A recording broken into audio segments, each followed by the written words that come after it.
चाहे ब्रह्मा कहो चाहे विष्णु कहो महादेवा, ओम नमो भगवते वासुदेवा, ओम नमो भगवते वासुदेवा। राधे राधे दोस्तों, आज मैं आपको पौष कृष्ण पक्ष की सफला एकादशी व्रत की कथा सुनाने जा रही हूँ। प्रेम से बोलिए विष्णु भगवान की जय हो। महाराज युधिष्ठिर ने कहा, भगवान पौष कृष्ण एकादशी का क्या नाम है और उसके व्रत की क्या विधि है और उस दिन किस देवता की पूजा की जाती है, कृपा कर विस्तार सहित कहिए, मेरी सुनने की इच्छा है। युधिष्ठिर के ऐसे वचन सुन भगवान श्री कृष्ण बोले, हे पांडु नंदन, पौष कृष्ण एकादशी को सफला एकादशी कहते हैं। इसके देवता नारायण हैं। इस एकादशी को इन्हीं की पूजा होती है। नारायण दक्षिणा सहित यज्ञों से उतना संतुष्ट नहीं होते जितना एकादशी व्रत सहित रात्रि जागरण से संतुष्ट होते हैं। जिस प्रकार देवताओं में विष्णु, मनुष्यों में ब्राह्मण, नागों में शेष, पक्षियों में गरुड़ श्रेष्ठ हैं, उसी प्रकार व्रतों में एकादशी व्रत श्रेष्ठ है। एकादशी का व्रत करने वाला पुरुष धन्य है और मेरा भी पूज्य है, मैं भी उसकी पूजा करता हूँ। सफला नामक इस एकादशी में ऋतु में उत्पन्न होने वाले प्राप्त फलों से भक्ति पूर्वक नारायण की पूजा करनी चाहिए अथवा नारियल, नींबू, अनार, सुपारी, लवंग आदि अर्पण कर धूप एवं दीप दान करना चाहिए। खोटोपचार सहित पूजन कर रात को नित्य एवं कीर्तन कर जागरण करना चाहिए। एकादशी व्रत के समान जो यज्ञ का पूर्ण फल है वह और किसी दूसरे व्रत का फल नहीं है। 5 वर्ष तप करके जो पुण्य फल प्राप्त होता है वह पुण्य फल इस सफला नामक एकादशी व्रत के करने से होता है। अब आप सफला एकादशी व्रत की कथा सुनिए। हे राजन, पूर्व काल में महिष्मान नाम का एक राजा था जिसकी राजधानी चंद्रावती थी। उस राजा के 4 पुत्र थे। सबसे बड़े पुत्र का नाम लुम्पक था। वह बड़ा दुष्ट, महानीच, पापी, धूर्त, हरि निंदक और वेश्यागामी था। साधु, वैष्णव एवं देवद्रोही था। उसके पिता ने उसे बहुतेरा समझाया मगर उसकी समझ में कुछ नहीं आया। तब विवश हो राजा ने उसे देश निकालने का दंड दिया।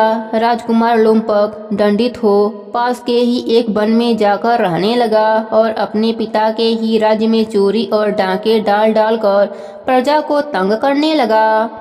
राजा के अनेकों प्रयत्न करने पर भी वह पकड़ा जाकर दंडित न हो सका। उसका उत्पात एवं हत्याकार दिन दूना और रात चौगुना बढ़ता गया और वह एक महान पापी बन गया। परंतु संयोगवश उसने अपना स्थान जहाँ बनाया था वह एक पुराने पीपल के नीचे था और वह किसी समय किसी की तपोभूमि रह चुकी थी। एक दिन लुम्पक को अपना शरीर कुछ अस्वस्थ मालूम हुआ, अस्तु उसने उस दिन कुछ भोजन नहीं किया। दूसरे दिन एकादशी थी। लुम्पक को बड़े जोरों का ज्वर हो गया और वह दिन भर अचेत पड़ा रहा। मध्याह्न समय में उसे कुछ भूख सी मालूम हुई और वह धीरे धीरे चलकर वन से ज्यों त्यों कर कुछ फल ले आया और उस पीपल के नीचे बैठ गया। थकावट से उसका शरीर पुनः भारी हो गया और फलों को खाने की इच्छा ही नहीं हुई।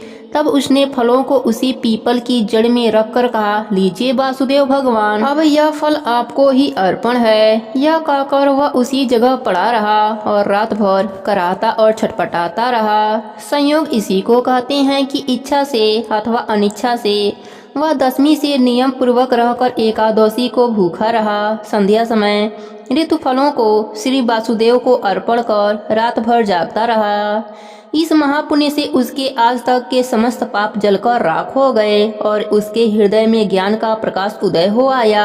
उसी समय एक सुंदर घोड़ा अनुपम और दिव्य साजों से सजा हुआ उसके सामने आ खड़ा हुआ। राजकुमार लुम्पक घोड़े को देख ही रहा था कि उसके कानों में साफ सुनाई दिया, हे राजकुमार, कल संध्या समय तुमने एकादशी व्रत करके ऋतु फलों से मेरी जो पूजा की उसके पुण्य फल से तुम्हारे सभी पाप नष्ट हो गए हैं, साथ ही तुम्हारी प्रकृति भी बदल गई।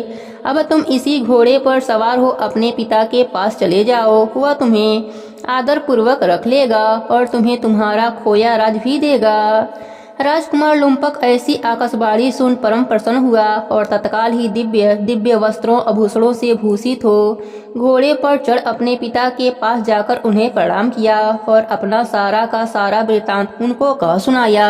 राजा अपने पुत्र के ऐसे वचन सुन और उसे परम तेजस्वी जान अत्यंत प्रसन्न हुआ और शीघ्र ही घर बाहर का सारा बंदोबस्त कर राज्य भी उसके हाथों में सौंप दिया। राजकुमार ने अत्यंत निपुणता के साथ अपना राज्य संभाला। प्रजा संतुष्ट हो गई। राजा हर मास की एकादशियों का व्रत नियम पूर्वक करने लगा और अनेकों पुत्रों का पिता हो अंतकाल में स्वर्गलोक जाकर आनंद करने लगा। हे राजन, इसी प्रकार जो भी कोई इस सफला नामक एकादशी का व्रत करता है उसके सभी मनोरथ पूर्ण हो जाते हैं। जो भी इस कथा को कहता या सुनता है उसे अश्वमेघ यज्ञ का फल प्राप्त हो जाता है। प्रेम से बोलिए विष्णु भगवान की जय हो।